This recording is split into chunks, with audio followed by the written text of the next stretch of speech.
So I wanted to make a quick guide on the best settings in deltaforce. I played a bunch of hours in the technical test last week, and I've been playing a bunch of hours today as well. So let's get right into it, starting off with our game settings.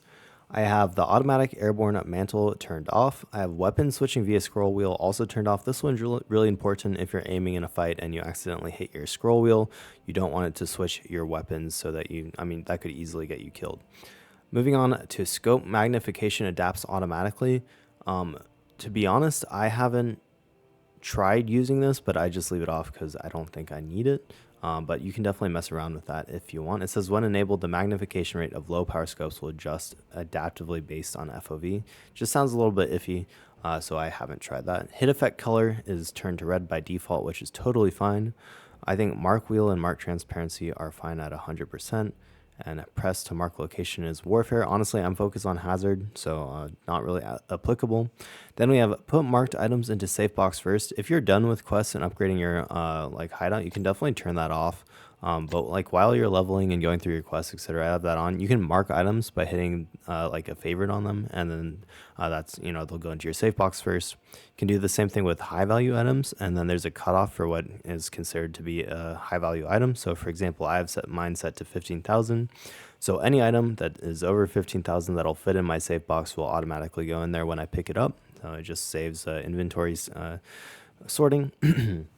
Moving on to some more quality of life for our stash. We have different items sort onto separate rows in your stash. I have this turned off because at least right now my stash is so full that it won't actually work, just because I have a bunch of guns and armor from killing people. So it doesn't work right now, but once you get those stash upgrades, you definitely could use that, and it can be nice.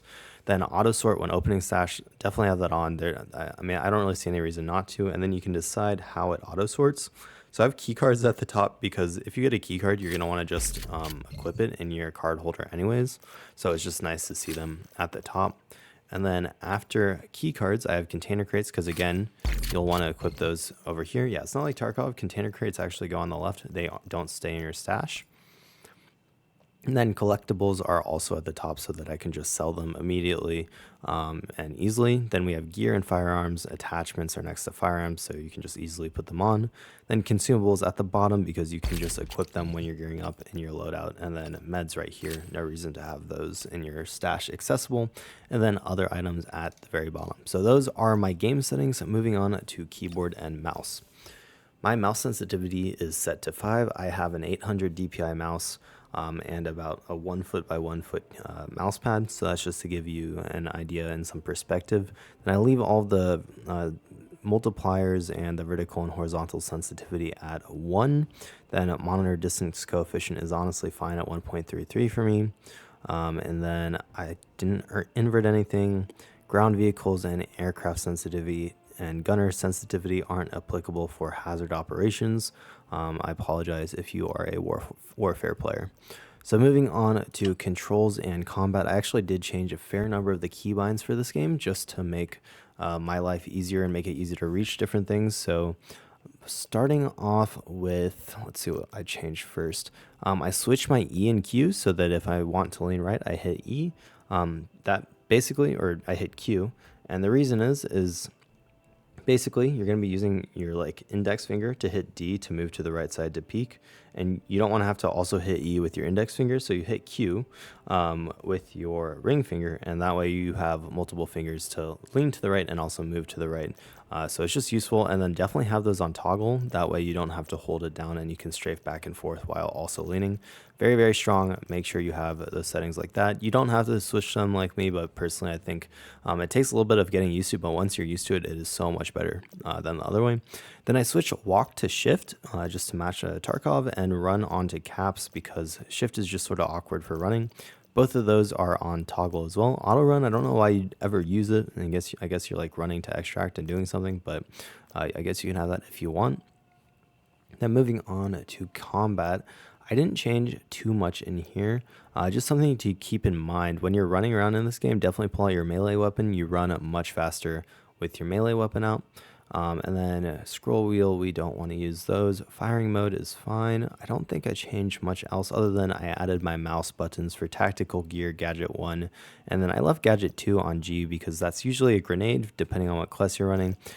So G works pretty well for that. And then welding gun is on 6, and these are mostly warfare settings. So moving on to screen and interaction. Again, I don't think I really changed much in here. I think most of these are solid keybinds. Map, I would definitely change off of M to like the tilde key. I'm just using a 60% keyboard right now, so I can't. But I definitely open my map quite a bit. It's where you can check your quests. It's where you can check like what POIs have different in-game quests as well. So it's definitely used a lot, at least for me. But I'm still searching for a good keybind with my 60% keyboard, at least for right now. But other than that, I don't think there's really anything else to cover in screen and interaction. Vehicle, again, warfare, so I'm not going to cover it. Moving on to screen settings, I have show performance parameters on, at least on launch, but I might turn that off once I'm confident that I'm running at good FPS.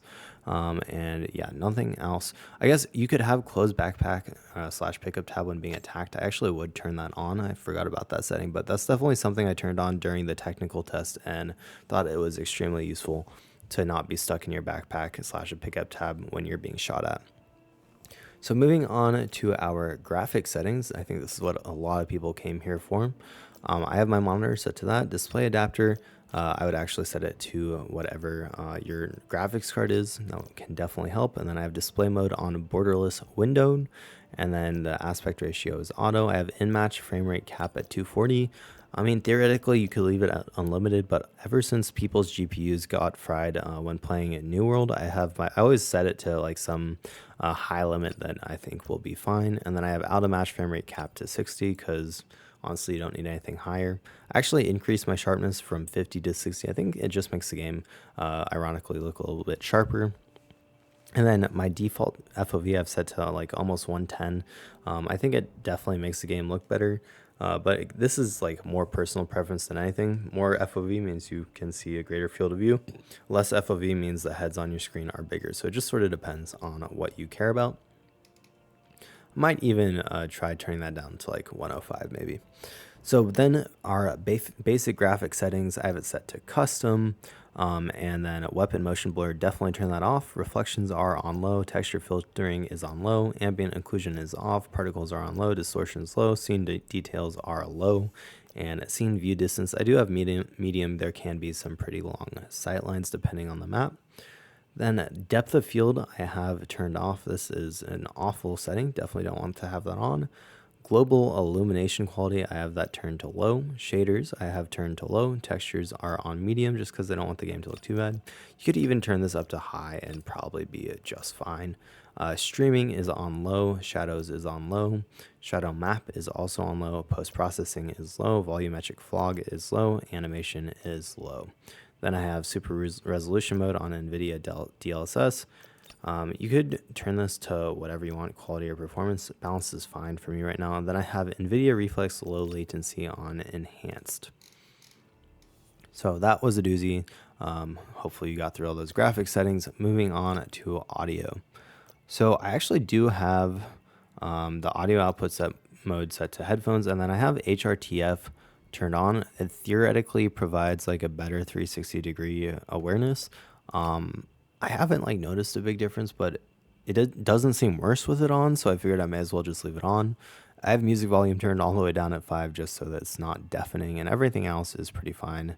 You may want to turn like voice or UI down just so you can hear footsteps better, but again, it's just up to you. Then for voice, there is actually pretty nice voice when you're squatting with like randoms. The way you squat with randoms in this game is you just make sure you have squad fill checked. And yeah, so you can have T as your press to talk and choose whatever your microphone is, and it'll work pretty well. I've actually had some good like just pickup games with random people by using the push to talk. People seem pretty friendly, which is quite nice. And yeah, so those are all the settings in deltaforce. I hope you found this video helpful. If you have any questions, feel free to ask in the comments below. If you want to catch my future guides over deltaforce, please subscribe. It really helps me out. And yeah, I hope you'll have a wonderful day. And yeah, I'll see you next time. Good luck in your raids this week. Thank you so much for watching.